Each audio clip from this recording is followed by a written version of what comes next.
తల్లి గర్భంలో పుట్టిన మొదలుకొని అంతకు ముందు ప్రార్థనలో కూడా వారు ఉంచిన ఏకైక వచనం ఏంటంటే మాకు పుట్టబోయే బిడ్డ మీకు మాత్రమేనని దేవుడికి ప్రార్థించగలిగారు. అలాంటి ప్రార్థనకు ఫలితమే దేవుడు వారికి కుమారుని అనుగ్రహించాడు. ప్రార్థన ఫలితము చాలా గొప్పదిగా ఉంటుంది, చాలా శ్రేష్టమైనదిగా ఉంటుంది, చాలా విలువగా ఉంటుంది. సాధారణంగా వచ్చేదానికి విలువ ఉండదు. ప్రార్థన ద్వారా వచ్చే బహుమానానికైనా ప్రార్థన ద్వారా వచ్చే వరములకైనా చాలా విలువ ఉంటుంది. ఆ విలువ కలిగిన శ్రేష్టమైన వరమే దేవుడు మన పాల్ సర్జన్ గారికి, సిస్టర్ గారికి దేవుడు అనుగ్రహించినాడు. అందును బట్టి దేవునికి అనేక మంది కృతజ్ఞతాస్తులు చెల్లించారు. మీరైతే ఇంకా ఎక్కువగా కృతజ్ఞతాస్తులు చెల్లించున్నారని మెరుగుతాం. ఎందుకంటే స్థానిక సంఘముగా మీరు ఎంతో సంతోషపడి ఉండవచ్చు. ఇక్కడ రాయబడిన మాటను మనం ఒకసారి ఆలోచించేద్దాం. 127వ కీర్తన 4వ వచన భాగంలో బలవంతుని చేతిలోని బాణములు వంటి వారు అని మనం చూడగలుగుతాం. ఈ బాణములకి గల ఒక 3-4 కీలకమైన విషయాలను తెలియజేస్తాను. బాణము అనేది సహజంగా తనంతట తాను బాణం కాలేదు. సహజంగా అంటే ఒక కర్రను తీసుకోవాలి, వినాలమ్మా మీరు వినాలి, నేను ఒక 12 నిమిషాలు ఉంటాను.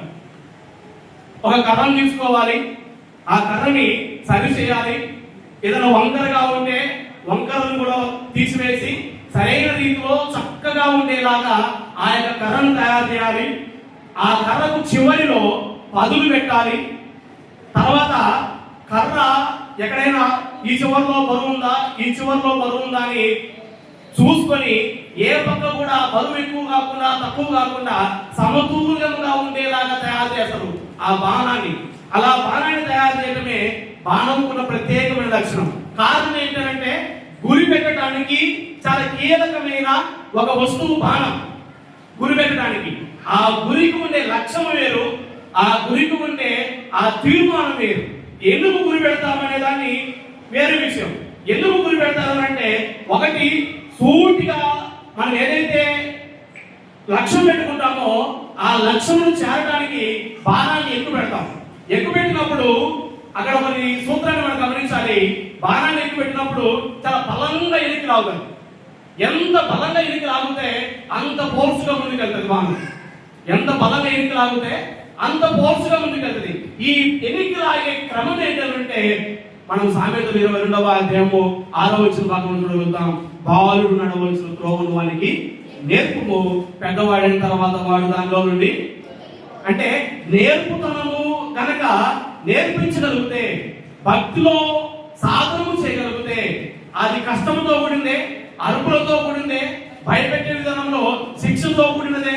అవన్నిటిని దేనితో పోలుస్తామంటే ఆ బాణాన్ని ఎనికి లాగి ఎక్కువ పెట్టే ఆ సందర్భాన్ని చూడగలుగుతాం. ఎంత బలంగా ఎనికి లాగుతామో ఆ లాగేటప్పుడు ఆ చిన్న చిన్న సౌండ్లు కూడా వస్తాయి. ఎనికి లాగేటప్పుడు ఆ ఎనికి ఎంత స్పీడ్గా లాగితే, ఎంత బలంగా లాగితే అంత ముందుకి కోర్సుగా బాణం పోగలుగుతుందని మనం లేఖన భాగాల్లో కూడా చూడగలుగుతాం. ఆ సరిచేయడంలోనే అంటే ఎనికి లాగడంలో కష్టం ఉంటుంది, శిక్ష ఉంటుంది, దెబ్బలు ఉంటాయి, అరుపులు ఉంటాయి. ఇవన్నిటిని పోల్చి ఎంత బలంగా ఎనికి లాగితే అంత బలంగా ముందుకెళ్తాననేది దాని యొక్క అర్థం. బాణానికి ఉండే గొప్పతనం అది.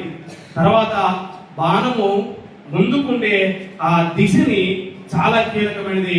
ఆ దిశ ఏమిటంటే విశ్వాసం అనే దిశ, సంఘము అనే దిశ, పరిపూర్ణ స్థితి అనే దిశ. ఇంకా ఒక్క మాటలో చెప్పాలంటే క్రీస్తు ప్రభు వారికి కలిగిన సమానమైన సంపూర్ణతని సాధించే దిశను ఎన్నుకొని దాని వైపు నడిపించగలిగే ఆ దిశే చాలా కీలకమైనది. దేవుడు అంటాడు, గురి యొద్దకే పరిగెత్తుదము, గురి యొద్దకే పరిగెత్తుదము. గురి ఏంటిది? యేసుక్రీస్తు వారు ఎలా ఉన్నాడో ఆ చిత్రాలన్నిటిని తీసుకోవడం. యేసుక్రీస్తు వారు ఎలా ఉన్నాడు? ఎబ్రీ పత్రిక 7వ అధ్యాయం 14వ వచన భాగంలో అంటాడు, పరిశుద్ధుడును కల్మషము లేని వాడును పాపులలో చేరక తను తాను ప్రత్యేకించుకున్న ఒక గొప్ప మహనీయుడైన యేసుక్రీస్తు వారు ఆయన ఒక గొప్ప ప్రతిమ, గొప్ప స్వరూపం. ఫిలిప్పీ పత్రికలో చూడగలుగుతాము, తగ్గింపు కలిగిన స్వరూపం. యేసుక్రీస్తు వారు దేవునితో సమానమైన ఆ యొక్క భాగ్యాన్ని కూడా ఏమాత్రం కొంచెం కూడా ఆలోచించకుండా, నేను దేవుడిని, దేవుడితో సమానమైన వాడిని, ఆదిలో ఉన్న వాటిని, ఈ భూమిని, ఆకాశమును జస్ట్ ఒక మాట పలుకునుగలగా అని పలుకగానే పలికిన ఈ భూమికి అధిపతిని నేను అనని ఏ రోజు కూడా యేసుక్రీస్తు వారు అనుకోకుండా తను తాను తగ్గించుకొని ఎలా వచ్చాడంటే ఫిలిప్పీ పత్రికలో చదువుతాము, దాసుడు స్వరూపం ధరించుకొని కిందికి వచ్చాడు, భూమి మీదకి వచ్చాడని మనం చూడగలుగుతాం. అది దిశ, నిర్దేశము, గురి అని మనం చూడగలుగుతాం. ఆ గురి అనేది చాలా కీలకం. ఎలాంటి గురిని మనం చూడగలుగుతామంటే కొరింథీయులకు రాసిన మొదటి పత్రిక 10వ అధ్యాయము 31వ వచనం భాగాన్ని ఒక్కటి తీయండి మీరు. కొరింథీయులకు రాసిన మొదటి పత్రిక 10వ అధ్యాయము 31వ వచనం భాగాన్ని. కాబట్టి మీరు భోజనము చేసినను పానము చేసినను సమస్తమును దేవుని మహిమ కొరకు చేయుడని మన గ్రంథంలో చూడగలుగుతాం 31వ వచన భాగంలో. కాబట్టి మీరు భోజనము చేసినను పానము చేసినను మీరేమి చేసినను సమస్తమును దేవుని మహిమ కొరకు చేయుడని మనం చూడగలుగుతాం. సహోదరుడి కుమారుడి యొక్క పేరులో గల అర్థమే ఈ వచనం. దేవుని కోసము ప్రత్యేకించబడిన కుటుంబం, దేవుని కోసము ఒక ప్రతిష్ఠించబడిన కుటుంబం, దేవుని కోసము ప్రత్యేకముగా వారు ఆ ప్రార్థనలోనే, ప్రారంభ ప్రార్థనలోనే మా బిడ్డ మీకు అనే అంకితంలోనే ఈ వచ్చిన భాగం ఉంది. ఏమి చేసినా కూడా దేవునికి మాత్రం మహిమ, దేవుని కోసం మాత్రమే.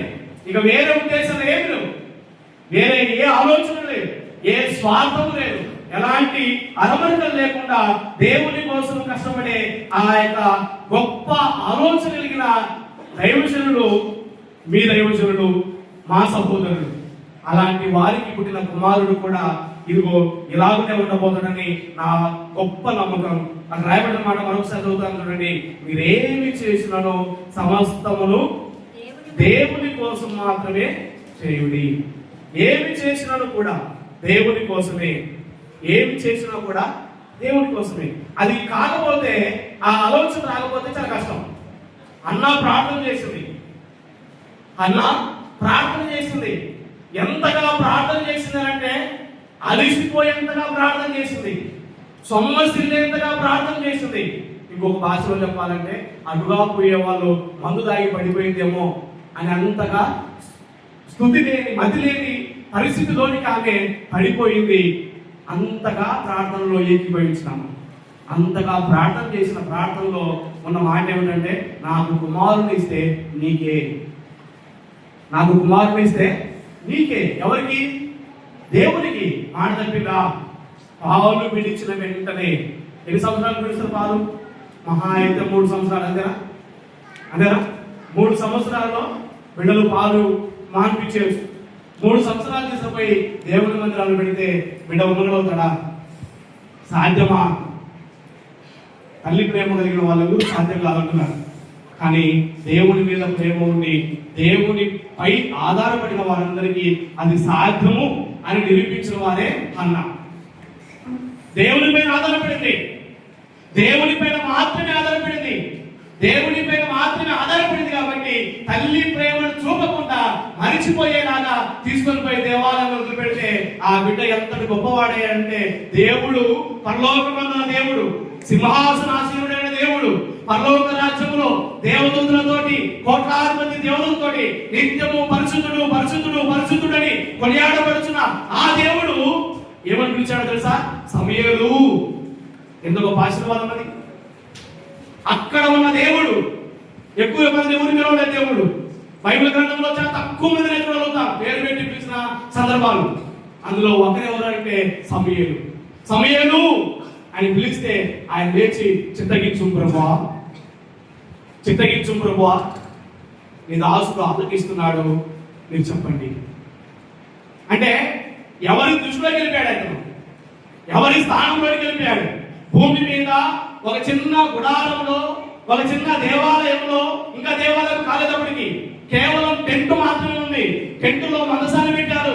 మందసంలో ఒక చిన్న దేవాలయంలో ఆయన ఉంటూ దేవుని సన్నిధిలో ఎంతగా గడిపాడటానికి దానికి ఒకే ఒక నిదర్శనం ఏంటంటే ఆ దేవుడు సమూయేలు అని పేరు పెట్టి పిలవగలిగిన గొప్ప భాగ్యాన్ని సంపాదించుకునేంతగా తాను కష్టపడ్డాడు కాబట్టి దేవుడి ద్వారా ఆ స్వరము ద్వారా పిలిచాడు. చాలా మంది భక్తులు ఉన్నారు బైబిల్లో, ఎవరికి ఆ భాగ్యం లేదు, ఎవరికి లేదు, ఎవరిని దేవుడు పెట్టి పేరు పెట్టి పిలవలేదు. చాలా మంది భక్తులు ఉన్నారు, కానీ ఒక్క సమూయేలును పేరు పెట్టి పిలిచాడు.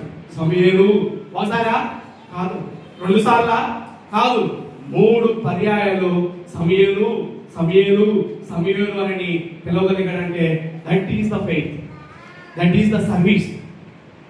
ఆ రకమైన సర్వీస్ ని అలవాటు చేసుకోగలిగితే చాలా గొప్ప దీవెనలు, చాలా గొప్ప ఆశీర్వాదములు, చాలా గొప్ప స్థాయిలోనికి వెళ్ళడానికి అవకాశం ఉంటుంది.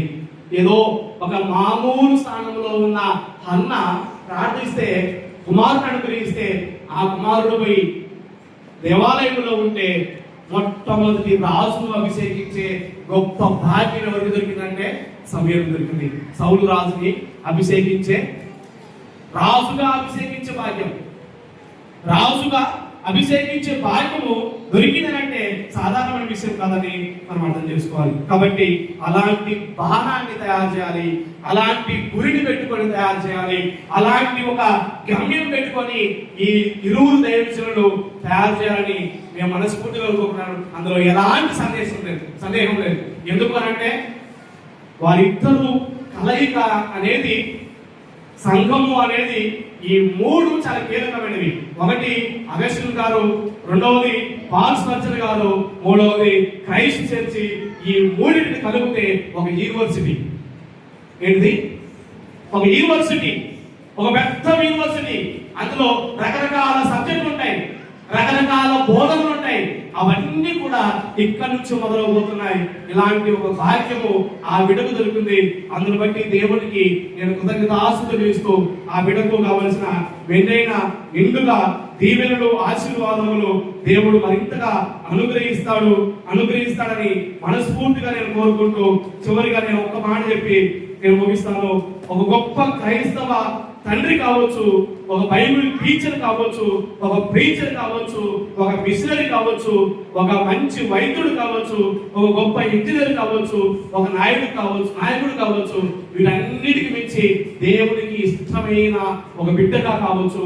ఎలాంటి బిడ్డ తయారవన్నా, ఎలాంటి పొజిషన్ కావాలన్నా ఈ యూనివర్సిటీలో నుంచి బయటకు రావాలని మనస్ఫూర్తిగా కోరుకుంటూ అభినందిస్తూ మరొకసారి ఆ బిడ్డకు హృదయపూర్వకమైన మా తరపున, కుటుంబం తరపున, స్థానిక సంఘం తరపున హృదయపూర్వకమైన పుట్టినరోజు శుభాకాంక్షలు తెలియజేస్తూ నాకు ఈ అవకాశం ఇచ్చిన బ్రదర్కి నా హృదయపూర్వక వందనాలు. ఓపికతో ఉన్న మీ అందరికీ నా హృదయపూర్వక వందనాలు. Thank you.